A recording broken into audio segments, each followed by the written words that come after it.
Hello, I'm Jo, and thank you for joining. If you like my video, please hit the like button and subscribe. So, SBNR, spiritual but not religious. I'm in a cafe in Edinburgh, and I'm sitting here with my Sunday morning coffee. And I'm just watching all the well-dressed people filing into the church down the street. Just a few doors down, though, there's another scene. One that feels quietly symbolic. A building that used to be a church was converted into a community centre a few years ago. And inside, a yin yoga class is about to begin. And I wonder just how many of those people will have a spiritual experience, and how many are just looking for a good old stretch. Today, I'm thinking about spirituality. Not the kind wrapped up in pews and hymn books.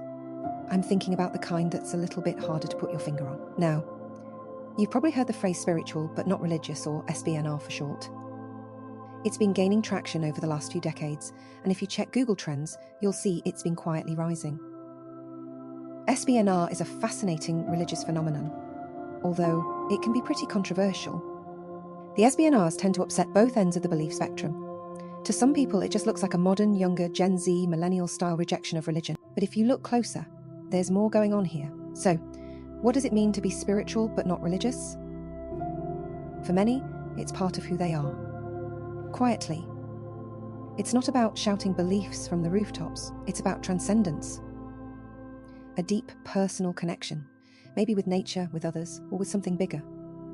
Something that doesn't necessarily need a label, or a leader, or a doctrine.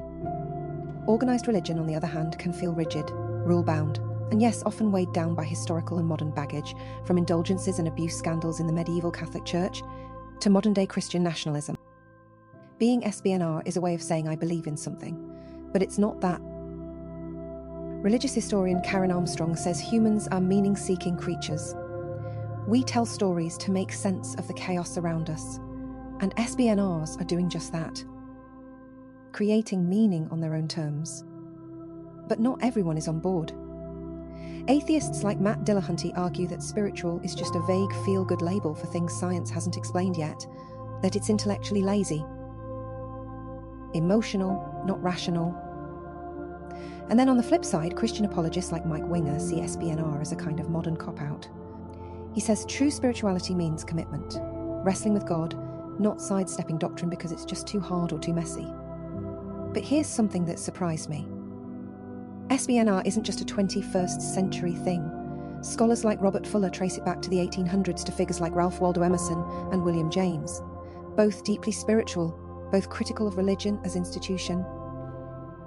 Ancient religion professor Jeff Krypal calls the SBNR identity a form of moral protest. Especially for younger people today, it's a gentle, defiant act, a way of saying, I believe in something, but I refuse to be associated with prejudice, exclusion, or harm. So, why does any of this matter? It matters because we're talking about a growing population of people who are reimagining what belief looks like. They are coming out of cleanly defined religious boxes. Some are doing it in the wake of trauma.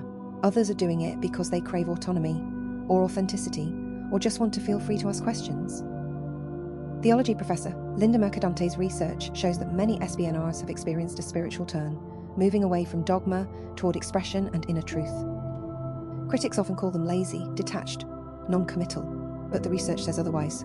Many SBNRs are actively crafting new theologies, asking deep questions about life, death, meaning, and morality. Hardly lazy, is it? So, we should be listening to the SBNRs. Not just as a demographic trend, but as voices shaping the future of faith and meaning. They're showing us what belief can look like when it's freed from institutional structures, but still grounded in moral purpose. Yes, maybe the lack of a centralised organisation might worry some, but new kinds of community are emerging, rooted in shared values, not shared dogmas. Being spiritual doesn't have to mean being solitary, and it certainly doesn't mean being selfish. So whether you're a churchgoer, a staunch atheist, or somewhere in between, I hope you have enjoyed thinking about the complicated, evolving, and very human world of belief. Because belief isn't going anywhere. It's just changing shape. What are your thoughts? Are you spiritual but not religious? Tell me about it in the comments, and thank you for watching.